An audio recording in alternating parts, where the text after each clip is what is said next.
Hello everyone. Episode की starting में दिखाया जाता है कि दोनों ही अपना पूरा दिन एंजॉय करने के बाद फाइनली शान हैंग यायो को घर ड्रॉप करने के लिए आ ही जाता है। लेकिन शान हैंग को यायो को छोड़ के जाने का मन नहीं था, तो इसीलिए जैसे ही यायो बाहर निकलने वाली होती है तभी वो उससे कहता है कि ये म्यूज़िक बहुत ही ज़्यादा अच्छा है, क्यों ना जब तक तुम यहीं रुक जाओ जब तक ये चल रहा है। तभी यायो के दिमाग में वही ख्याल आने लगता है जब शान हैंग ने उसे किस करने की कोशिश करी थी, लेकिन वो किस तो हो नहीं पाया था क्योंकि उसे तो किस करना कभी आता ही नहीं था। वो शान हैंग को वापस से एम्बेरस फील नहीं कराना चाहती थी, इसलिए वो जल्दी ही निकलने लगती है। लेकिन तभी शान हैंग का डोर गेट में आ जाता है, जिसकी वजह से उसकी उंगलियों में बहुत ही ज़्यादा दर्द होता है। यायो तो उसकी बहुत ज़्यादा फिक्र करती है, लेकिन शान हैंग बोल देता है कि कोई बात नहीं, ठीक ही है, इतना ज़्यादा दर्द नहीं हुआ। लेकिन उसके जाने के बाद वो वाकई में उसे काफ़ी तेज़ लगी थी।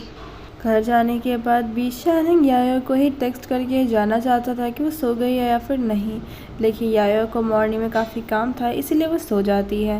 नेक्स्ट डे यायो चैंगजी से मिलने के लिए जाती है, तब चैंगजी को थोड़ा और लगता है क्योंकि इस टाइम पे अक्सर यायो आती नहीं थी उससे मिलने के लिए। तो वो उससे पूछ लेती है कि अचानक से तुम मुझे ये ट्रीट क्यों दे रही हो और क्या बात है जो तुम इस टाइम पे मुझसे मिलने के लिए आई हो। तभी वो देखती है कि यायो अपने फ़ोन में कुछ ज़्यादा लगी हुई है, तो चैंगजी गेस कर लेती है कि किसी को डेट कर रही है। तो वो उससे पूछती है, चलो बताओ भी अब तुम किसे डेट कर रही हो। तो यायो बताने से मना करती है। तब चैंगजी से कहती है कि कोई बात नहीं, मैं शान हैंग से ही पूछ लेती हूँ। और शान हैंग का नाम सुनते ही वो यायो चैंगजी को सब कुछ बता देती है कि वो शान हैंग को ही डेट कर रही है। ये सुनकर ही चैंगजी बहुत ज़्यादा खुश होती है, क्योंकि उसकी नज़रों में भी शान हैंग बहुत ही ज़्यादा डिज़र्विंग पर्सन था अपनी बहन यायो के लिए। वहीं हम शान हैंग को देखते हैं जैसे यायो के आने का ही वेट कर रहा था। अब जैसे ही यायो घर आ जाती है तभी उसकी एक्टिंग भी स्टार्ट हो जाती है, क्योंकि उसने अपने फिंगर में काफ़ी अच्छी तरीके से ड्रेसिंग कर रखी थी, जैसे कि उसके फिंगर ही ब्रोक हो चुकी हो। यायो को इस तरह से शान हैंग को देख कर बहुत ज़्यादा बुरा लगता है, क्योंकि उसे लग रहा था कि मेरी वजह से ही शान हैंग को इतनी ज़्यादा चोट लगी है। इसीलिए वो उसके लिए अपने हाथों से डिनर प्रिपेयर करती है, इवन उसे आज रात स्टे करने की परमिशन दे देती है। जिसे सुनकर तो शान हैंग बहुत ज़्यादा खुश था, क्योंकि यही तो वो चाहता था। अब जैसे ही डिनर रेडी होता है तभी शान हैंग खाना खाने की काफ़ी ट्राई करता है, लेकिन उसे खाना खाया नहीं जाता। तो यायो खुद उसे अपने हाथों से खिलाती है और ये देखकर तो उसे और भी ज़्यादा अच्छा लगता है। अब शान हैंग के दिमाग में एक और खुराफाती आइडिया आया था कि शार क्यों ना वो यायो के हाथों से ही ले। तो वो यायो को अपने पास बुला लेता है और ये कहते हुए बाथरूम में बुला लेता है कि मुझे बहुत ज़्यादा दर्द हो रहा है, अचानक से मेरी बैक में बहुत ही ज़्यादा बड़ा स्प्रेन आ गया, जिसकी वजह से मैं मूव भी नहीं कर पा रहा, प्लीज़ तुम मेरे ड्रेस चेंज कराने में मेरी हेल्प कर दो। लेकिन यायो समझ गई थी कि ये सिर्फ शान हैंग का ही खुराफाती आइडिया है, असल में उसे इतना ज़्यादा पेन नहीं हो रहा। इसलिए वो खुद ही उसके फिंगर से उस ड्रेसिंग को निकाल देती है और उसे बताती है कि नहीं, तुम्हें इतनी ज़्यादा भी नहीं लगी, मेरे सामने अब एक्टिंग भी मत करो। लेकिन यायो को ये सब कुछ भी काफ़ी अच्छा लग रहा था, क्योंकि उसने कभी भी शान हैंग का ये रूप तो देखा ही नहीं था। नेक्स्ट सीन में ऑफिस में देखते हैं जहाँ पर चारों बैठकर अपने बातें कर रहे थे, तभी शान हैंग वहाँ पर आ जाता है सिर्फ यायो के लिए। यायो भी समझ गई थी कि बस मुझसे बात करने के लिए यहाँ पर आ रहा है, लेकिन सभी लोग शान हैंग की वजह से काफ़ी ऑड फील करने लग जाते हैं। और ये चीज़ शान हैंग भी कहीं ना कहीं फील कर लेता है कि मेरी वजह से ये लोग बातें नहीं कर पा रहे, तो वहाँ से चला जाता है। उसके जाने के बाद जब सभी लोग लंच करने के लिए जाते हैं तभी शान हैंग उनके पीछे पीछे आ जाता है, ताकि वह किसी तरीके से बस यायो के साथ बैठ सके। और वहीं पर ये बारुई भी उसे देख लेता है आते हुए, तो वो खुद से, क्योंकि वो काफ़ी ज़्यादा ऑब्सेस्ड है शान हैंग से, तो वो उसे खुद से पूछ लेता है कि बॉस क्यों ना आप भी हमें ज्वाइन करें, जिसके बाद सभी लोग उसे देखने लग जाता है। ये चीज़ बारुई भी नोटिस कर लेता है। वहीं शान हैंग जब उनके साथ लंच करने के लिए बैठता है सभी लोग शांत हो जाते हैं, इवन उसकी वजह से काफ़ी चीज़ें गलत भी हो रही थी।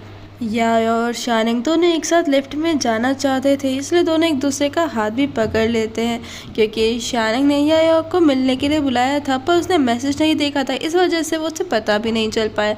लेकिन तभी वहाँ पर शांतिंग और यूफई भी आ जाते हैं, जिनको देखकर वो दोनों भी अलग हो गए थे।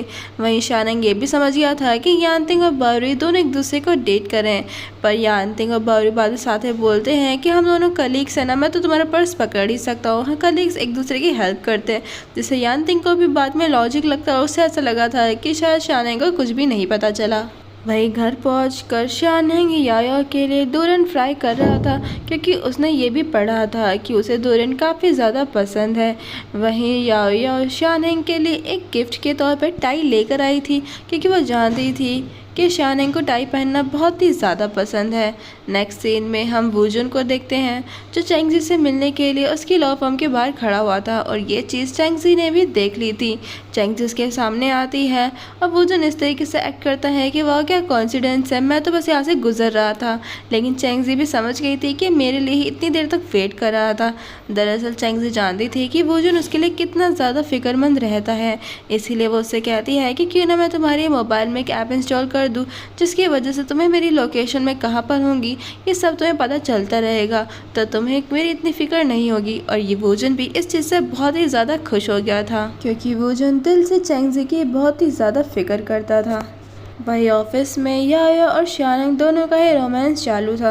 वो दोनों एक दूसरे के क्लोज काफ़ी आ ही रहे थे कि उनके बीच में जैसे ही होने लगती है तभी कुछ लोगों की आवाज़ आ जाती है, जिसकी वजह से दोनों का रोमांटिक मूवमेंट डिस्टर्ब हो जाता है।